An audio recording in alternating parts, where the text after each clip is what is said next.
Hey Regents! Welcome back to Regent News. Elections are next week on Tuesday, November 5th. We know about the presidential election, but what about the election in Wisconsin? Let's hear from students and get their thoughts on the town halls organized by the student-led Civics Club. We did the town hall event because we wanted students to learn about the candidates running for the Senate seat that's up for election this November. I care about politics because a lot of the rules they put in place are going to affect me in my future.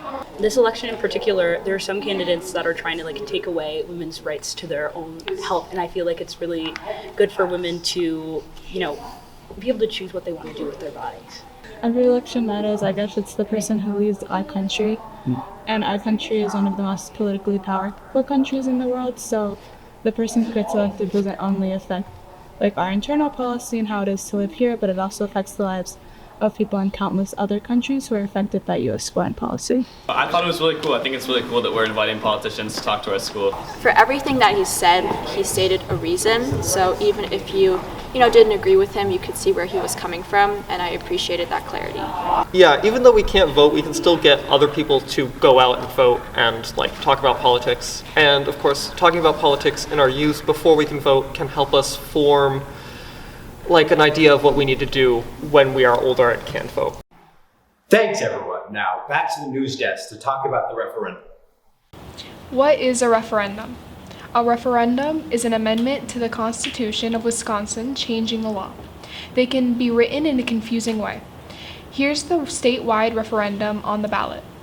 Eligibility to vote shall Section 1 of Article 3 of the Constitution, which deals with suffrage, be amended to provide that only a United States citizen, age 18 or older, who resides in an election district may vote in an election for national, state, or local office or at the statewide or local referendum. Confusing, right?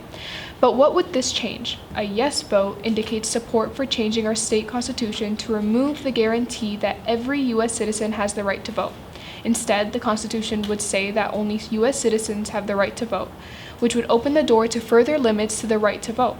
A no vote, however, opposes the changes sustaining the guarantee in our state constitution that every U.S. citizen has the right to vote. So how can you get involved?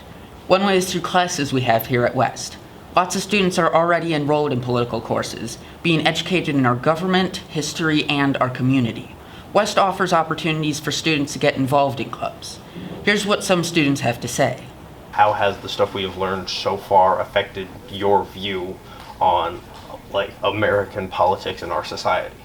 I think that it's made me think more deeply about situations that I'm in myself, especially here at West. I'm more open-minded about things that I see here at West than being so judgmental because of the class, if that makes sense. I don't know, the student body in either certain sports or certain clubs, and I'll understand more why things are certain ways. I think it's really important for young people to be engaged in politics. Young people don't understand the impact their voice has, and that what they say really matters. What are ways people can get involved if they're not yet old enough to vote? You can join Madison West Civics Club, of course. We meet on Fridays. You can host your own events. You can do these things. You can register as a poll worker if you're over 16, I believe. Mm-hmm. You can canvass for candidates who you like and who you agree with. You can intern for a political candidate. I interned for my representative over the summer, and that was a great experience for me. You can be an activist. You can pick a topic that you find really important and start doing social media stuff about it. You can bring awareness. You can do awareness campaigns. There are so many ways now in our modern world where everything is digitalized, where everybody's connected, to make your voice matter. Though many of us can't vote, it's important that we all stay knowledgeable on political matters. And remember, Regents, don't write off the impact that you can have in this upcoming election. Scan the QR code to learn more about how you can get involved through canvassing and being an election official. See you next time, and thanks for watching Regent News. Don't forget to vote.